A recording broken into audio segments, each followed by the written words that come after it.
Breaking news చూస్తున్నారు. సమంతతో విడాకులపై మరోసారి open అయ్యాడు చైతు.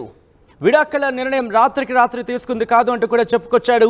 ఎన్నో రోజులు చర్చించుకున్న తర్వాత విడిపోవాలని నిర్ణయించుకున్నామంటూ చెప్పుకొచ్చాడు నాగ చైతన్య. బ్రేకప్ బాధ ఏంటో తనకు తెలుసు అంటున్నాడు. తనపై నెగిటివ్ కామెంట్స్ ఆపేయండి అంటూ కూడా రిక్వెస్ట్ చేస్తున్నాడు నాగ చైతన్య. మా విడాకుల అంశం ఇతరులకు వినోదంగా మారిందంటూ కూడా ఆవేదన వ్యక్తం చేస్తున్నాడు. మా విడాకుల అంశంపై ఎన్నో గాసిప్స్ రాశారంటూ కూడా చెప్పుకొస్తున్నాడు ఆయన.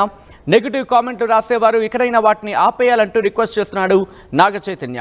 దానికి సంబంధించిన బ్రేకింగ్ న్యూస్ చూస్తున్నారు. సమంతతో విడాకులపై మరోసారి ఓపెన్ అప్ అయ్యాడు చైతు. విడాకుల నిర్ణయం రాత్రికి రాత్రి తీసుకుంది కాదు అంటూ చెప్పుకొచ్చాడు.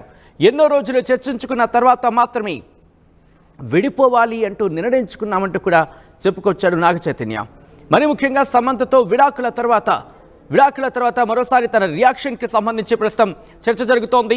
బ్రేకప్ బాధ ఏంటో తనకు తెలుసు అంటున్నాడు. తనపై నెగిటివ్ కామెంట్స్ ఆపేయండి అంటూ రిక్వెస్ట్ చేస్తున్నాడు. తమ విడాకుల అంశం ఇతరులకు వినోదంగా మారిందంటూ కూడా ఆవేదన వ్యక్తం చేయడం జరుగుతోంది నాగ చైతన్య.